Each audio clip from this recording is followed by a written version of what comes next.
Bonjour, vous allez passer l'épreuve de mathématiques au baccalauréat, donc voici quelques conseils.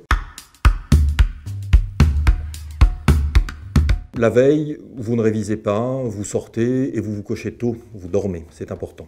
Lorsque vous entrez dans la salle, vous vous installez, vous sortez votre montre, vous essayez de récupérer un nombre de copies égal au nombre d'exercices que vous aurez à traiter et vous remplissez les en-têtes, ce qui vous permettra de vous concentrer. Lorsque l'on vous distribue les sujets, vous parcourez rapidement les énoncés et il n'est absolument pas nécessaire de traiter les exercices dans l'ordre. Vous commencez par l'exercice qui vous semble le plus simple, ce qui vous permettra de gagner en confiance.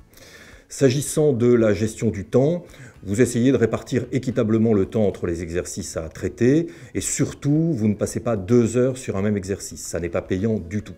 S'agissant toujours de la gestion du temps, vous évitez les brouillons trop complets. Pour moi, un brouillon en mathématiques doit se résumer à quelques calculs griffonnés. Sinon, encore une fois, vous n'aurez pas le temps de terminer l'épreuve.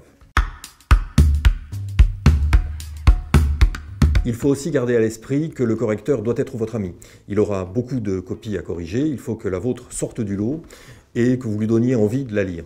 Pour ce faire, quelques conseils qui vous permettront de le mettre dans de bonnes dispositions. Tout d'abord, la présentation. Je vous recommande d'écrire à l'encre noire et d'encadrer proprement les résultats importants. S'agissant du raisonnement, veillez à ce que votre argumentation soit précise et ne prenne pas plusieurs pages, ce qui devient rapidement indigeste pour le correcteur.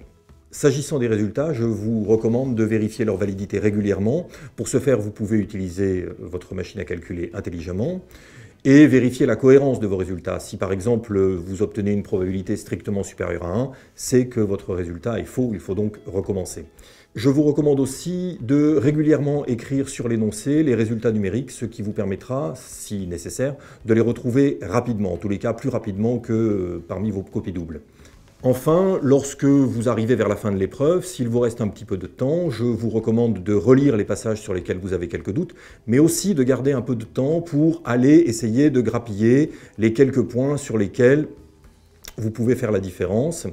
N'oubliez pas au baccalauréat que 12,25 c'est 13, donc récupérer un quart de point, ça peut être sensible, coefficient 7 ou coefficient 9.